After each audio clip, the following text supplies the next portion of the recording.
थांबा थांबा. बरं वार अडवताना मूठ नेहमी अशी धरायची. हा, यो हात असा वर आला पाहिजे. यो पाय असा लवणीत वाकवायचा आणि असं झुकायचं. ताप ताप.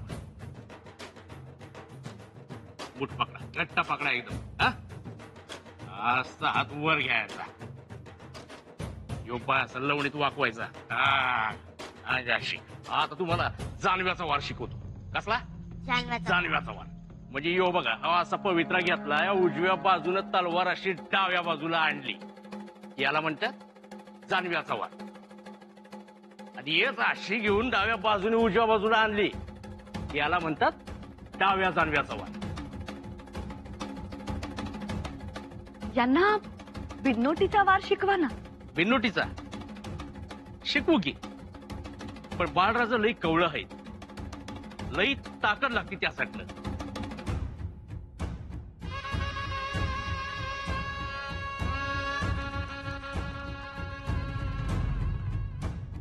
मुद्रा राणी साहेब, गडावर कोण आलंय ग?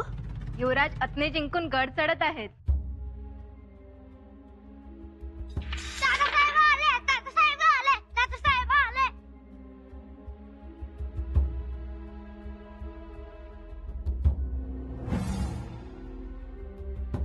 पळालं. दादासाहेब आलं म्हणल्यावर ढाल एकीकडं, तलवार एकीकडं. राम लक्ष्मण, राम भरतासारखी जोडी हाय दोघांची. लई माया हाय दोघांची एकमेकांवर. पण असं तालीम सोडून मधूनच निघून जाणं योग्य आहे का? अशानं तलवार चालवायला कधी शिकणार? कधी शिकणार वार झेलायला आणि वार करायला? अव शिकत्या. आमच्या मनास हे रुचलं नाही.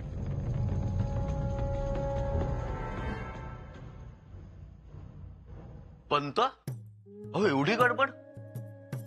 महाराजांकडून कधीही निरोप येऊ शकतो. तयारीत असलेलं बरं. खरंय. अहो मोहिमेवर खर्चच एवढा झालाय आणि त्यात फोंडाही ताब्यात आलेला नाही. म्हणजे महाराज रागवणार तर नाहीत ना? नाही रागवणार, कारण फोंडा आणि तिसवाडी बारदेशची परिस्थिती महाराज जाणतात. त्यात फिरंगी किती चिवट आहेत हेही महाराजांना माहित आहे. ते झालंच. शिवाय आम्ही जिंकलो नसलो तरी पराभूती झालो नाही. विजराईला केवढा धाक बसला, केवढा उर्मट आहे तो, शिस्तही केवढी. हे असं नीट सांगा महाराजांना, पटेल असं. पण रावजी पंत, पराभव हा जितेच्या ओठांनी सांगितला ना की हा पराभव पराक्रम वाटू लागतो. तेच आम्ही करणार आहोत. त्यात तुम्ही वाकबगार. आणि अगोदरची पुण्याई पाठीशी आहेच की. पंत, अहो महाराज काय म्हणतात, कालच्या पुण्याईवर रायगडावर आजचा दिवस उगवत नाही. राहुजी पंत, आम्ही मोकळ्या हाताने आलो नाही हेही लक्षात घ्या. अजिंक्य तारा बकोटीला मारून आलोय आम्ही. तेवढ्यावरच निभावून नेता येईल वेळ. बघू.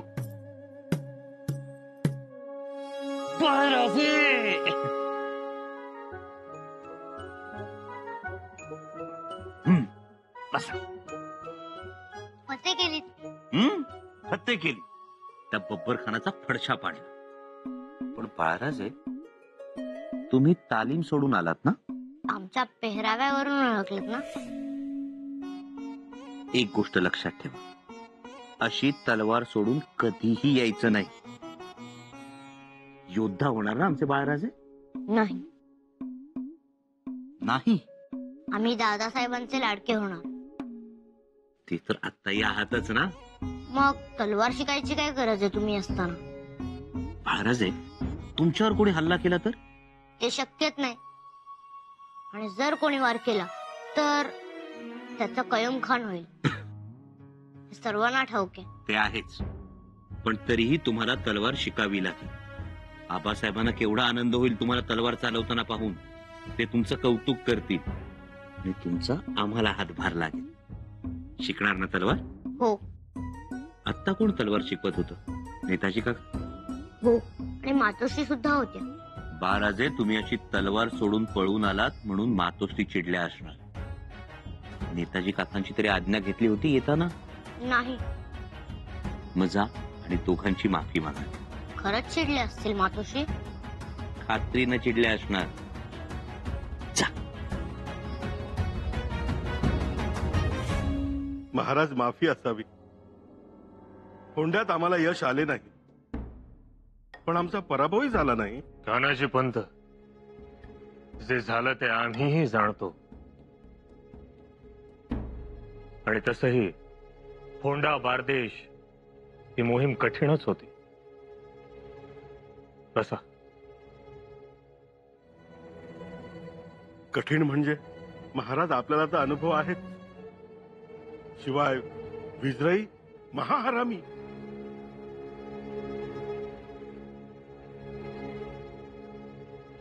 या शंभरजे या.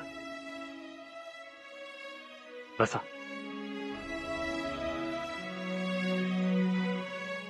पण महाराज, आम्ही स्वराज्यात अजिंक्य तारा आणलाच. हे एक चांगलं काम केलं. तसा अजिंक्य तारा वाटतो आपल्याला, पण नावासारखा अजिंक्य आहे. शिवाय शिबंदी 3000ची. सुरुवातीला कल्पना आली नाही, पण नंतर वरून चांगलाच प्रतिकार झाला. मग आम्ही हट्टाला पेटलो, मोडून काढला प्रतिकार. पण आमचे 5 दिवस गेले. कधी कधी सोपा वाटणारा विजय ही खूप अवघड बनतो. हो, नेमके तेच झाले. आम्हाला वाटले होते गड 2 दिवसात हाताशी येईल, पण 5 दिवस लागले. शंभूराजे, तुम्ही देखील मोठी कामगिरी बजावली. आम्हाला खूप आनंद झाला. तुम्ही एक अथनी तर मारलीतच, पण त्याचबरोबर असंख्य आया बापांचे आशीर्वाद घेऊन आलात. महाराज आपली प्रेरणा. आता तुम्हा दोघांनीही मोहिमेचा जमा खर्च सदैवर द्यावा आणि आराम करावा.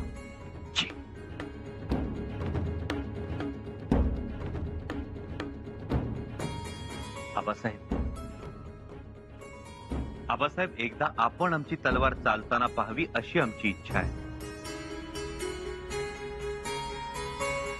तो योगही लवकरच येईल.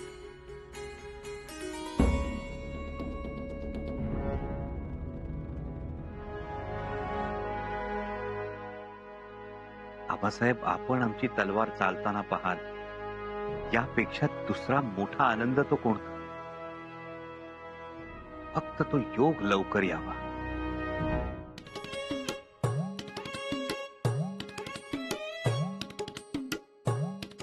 कोण बरं? ग बाई, ओळखीत येत नाही. हात तर चिमुकले दिसतात आणि नाकही उलूस दिसतंय. हो, नाव तरी सांगा.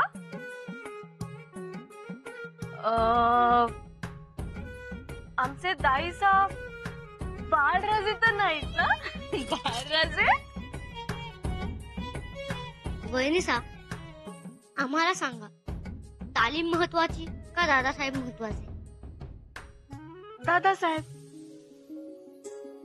मग दादासाहेब आले म्हटल्यावर त्यांना सामोरे जाणं योग्य की अयोग्य? योग्य. मग आम्ही हातातली कामं सोडली, ती चूक का बरोबर? बरोबर. काम सोडलत ना, मग काही हरकत नाही. हो ना?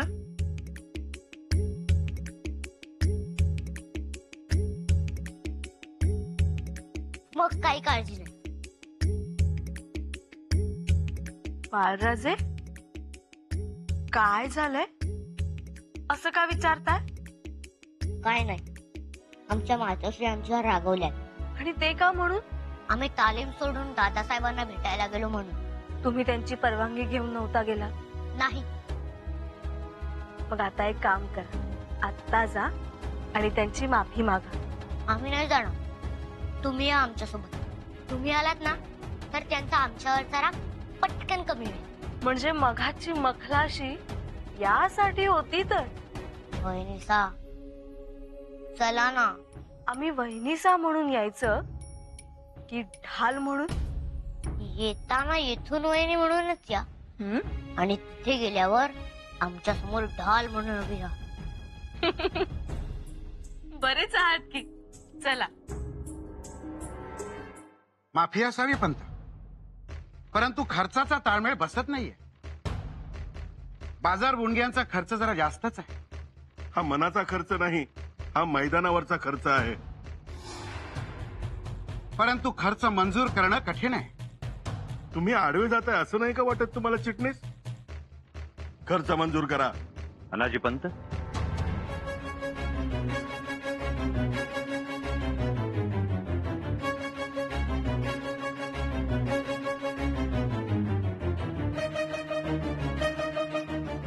आम्ही काही बोललो तर चालेल? चालेल ना? युवराजांनी बोलावे, आम्ही कोण मनाई करणार. अनाजी पंत, फोंड्याची मोहीम यशस्वी झाली नाही ही बाब गौण आहे, परंतु आपण महाराजांशी खोटं बोललात याचं आम्हास वाईट वाटलं. आम्ही खोटं बोललो? काय खोटं बोललो? खरं तर तिथेच बोलणार होतो, पण बरं दिसलं नसतं म्हणून बोललो नाही. आणि आता ही आपली परवानगी असेल तर बोलतो. बोला ना, काय म्हणताय? अनाजी पंत, आपण अजिंक्य तारा घेतला, जरूर घेतला, पण अजिंक्य ताऱ्यावर शिबंदी किती होती? 500 सैनिकांची. आपण महाराजांना सांगितले 3000. अजिंक्य तारा आपण 2च दिवसात घेतलात, पण महाराजांना मात्र सांगितले 5 दिवस. पण गड तर घेतला ना? घेतला ना, पण त्याचबरोबर यादीत 3 दिवसांचा खर्चही वाढला ना? का असं करता अनाजी पंत? युवराज, क्षमा असावी. आपल्याला खबरा चुकीच्या मिळत आहेत. अनाजी पंत, आजवर आम्ही स्वराज्याच्या मंत्र्यांचा मोठेपणा ऐकत आलो, पण आज मात्र त्यातला फोलपणा जाणवतो. युवराज, काय बोलताय हे? परवा येताना अजिंक्य तारा पाहिला ना. किल्ला फारसा बळकट नाही, दुर्गमही नाही, परंतु आपण मात्र मोठा पराक्रम गाजवून अजिंक्य तारा स्वराज्यात सामील करून घेतला अशी पुशारकी महाराजांसमोर मारली. का अनाजी पंत? युवराज, नसता बोल लावू नका. तो आजवर लावला नव्हताच, पण अनाजी पंत, ज्या फिरंग्यांकडून तुमच्या घरी सोन्याचे चंद्रहार येतात त्यांच्याकडून तुम्हाला हारच मिळणार हे ठरले, कारण त्यांच्या विरोधात तलवार धरताना तुमची पकड ही सैल होणारच. अनाजी पंत, हा असा मिंधेपणा माग सरकारला शिकवतो, अभिमान विसरायला लावतो. तर अनाजी पंत, तुम्ही त्या फिरंगी विजळीला पाचोळ्यासारखं उडवून लावलं असतं. युवराज, आमचा नजराण्यांना विरोध आहे तो याचसाठी. नका घेत जाऊ. आपली शस्त्र, मनातले इरादे सगळं बोथट होत. हवं असेल तर छत्रपतींना सांगून आपलं वेतन वाढवून घ्यावं, पण हे सगळं थांबवावं. अनाजी पंत, आम्ही हे बोललो ते आकसापोटी मुळीच नाही, पण स्वराज्याच्या रथाच्या एका चाकाचं नाव सत्य आहे हेही लक्षात ठेवावं. आपल्या वागण्यानं छत्रपतींना कमीपणा येऊ देऊ नका, हीच आमची कळकळीची विनंती आहे. ते राहवलं नाही म्हणून बोललो. उपमर्द करण्याचा हेतू अजिबात नव्हता. अनाजी पंत, जमादार खाना सांभाळत असताना आम्हाला खर्चाची बाजू नेहमीच अधिक दिसते, परंतु महाराज तर 2 लाख फौजेचं वेतन महिन्याच्या पहिल्याच तारखेला न चुकता अदा करतात. बारगीर, शिलेदार, पहारेकरी, गडकरी, बाजार बुणगे, भोई, सरदार, मोत्तद्दार, पोतदार, तिरंदाज, सुतार, लोहार कुणी चुकत नाही. अनाजी पंत, ते वंचित राहू नयेत, त्यांच्या घरच्या चुली बंद पडू नयेत म्हणून आपण काटकसरीनं आणि खर्च शिस्तीनं राहणं गरजेचं.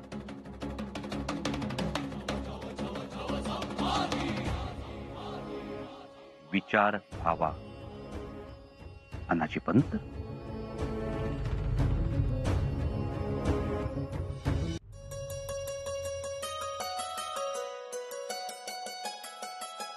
या सुनबाई. आणि हे मागे कोण लपलंय? मागे आमचे बाळराजे दाईचा आहे. असं मातोश्री, केवढे हुशार आहेत ना आपले बाळराजे. किती तल्लख बुद्धी आहे त्यांची. हो ना. मातोश्री, आमची एक विनंती होती तुम्हाला. त्यांस रागे भरू नका. तुम्हाला बाळराजेंबद्दल कळवळा आहे, त्याचा आनंदच आहे आम्हाला. पण त्यांना पाठीशी घालू नका. तालीम सोडून न विचारता निघून गेलेत. अदब विसरलेत ते. पण मातोश्री, त्यांचे दादासाहेब आले म्हणूनच ते गेले ना. तेच योग्य नाही. दादासाहेब आले पळा. दादासाहेब लढाई जिंकून आले, साखऱ्या वाटा, नाचा. हे चालायचं नाही. त्यांनीही भविष्य काळात तलवार गाजवावी असं वाटतं आम्हाला. मातोश्री, अजून लहान आहेत ते. त्यांना एकदा कळू लागलं की मग तलवार सोडा म्हटलं तरी सोडणार नाही. तसं होईलच. पण आमची एक विनंती आहे तुम्हाला. त्यांना रागावू नका. बिचारे भांबावतात तो. सुनबाई, तुम्हाला आमचा राग दिसतोय, त्यातली शिस्त नाही दिसत. मातोश्री, तुम्ही जेव्हा केव्हा आई भाल, तेव्हा लेकराबद्दलचा खरा कळवळा कळेल. तोपर्यंत आम्ही जे काही सांगतोय ते तुम्हाला कळेलच असं नाही. मातोश्री, आज्ञा असावी.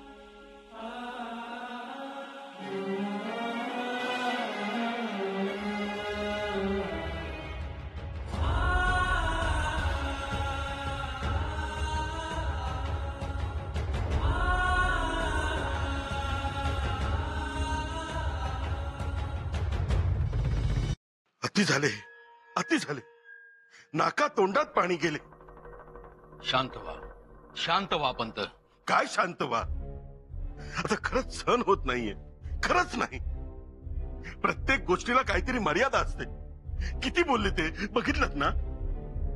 आतापर्यंत महाराजांचा धाक होता. हो, त्यांचा धाक होता. पण त्यांचा धाक असा मांजराच्या नखासारखा ओरबडणारा नव्हता. त्यांचा धाक प्रेमळ होता. त्यात आपलेपणा होता. त्यांचा धाक म्हणजे सासुरवासच. हो ना. म्हणजे कधी कुठून टोमणा ऐकू येईल आणि कधी कुठून जिवारी लागणारा शब्द ऐकू येईल, काही सांगता येत नाही. म्हणजे मला जसं आठवतंय तसं एवढा बेभरोसेपणा सदरेवर तरी नव्हता. गड चढताना पोटात गोळा येतो हो मोरोपंत. खरंय. प्रधान मंडळाची जशी ससे होलपटच सुरू झाली असं दिसतंय. पण ही काय मर्दुमकी नाही. युवराज म्हणून आम्ही आदर करतो, पण आम्हाला काहीच किंमत द्यायची नाही. प्रत्येक गोष्टीत उणेपणा बघायचा, हे बरोबर नाही. उणेपणा कशात नसतो. अति गोऱ्या बाईलाही मिशीची लव दिसतेच. बघा ना काय म्हणाले. फिरंग्यांकडून सोन्याच्या दागिन्यांचे नजराणे येतात, मग त्यांच्या विरुद्ध तलवारी धरताना मुठीवरची पकड आपोआप सैल होणारच ना. नाही, हे योग्य नाही. युवराजांनी असं बोलायला नको होतं. आणि म्हणाले, मिंदा माणूस अभिमान विसरतो. कधी कधी असं वाटतं यांच्यापेक्षा राजाराम राजे थोरले असते तर फार बरं झालं असतं. पण आता काय करणार. जे आले वाट्याला ते भोगले पाहिजे. खरं सांगू, उद्याचा राजा आमचा पाण उतारा करणारा नव्हे, तर आमच्या शब्दात राहणारा असायला हवा.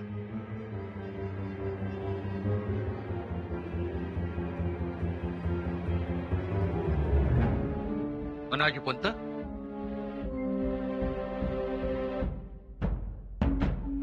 तुम्हाला नाही वाटत तसं? हो, पण ते शक्य नाही.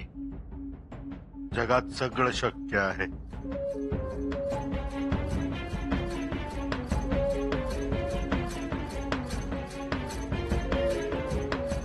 तुम्ही फक्त बरोबर राहा.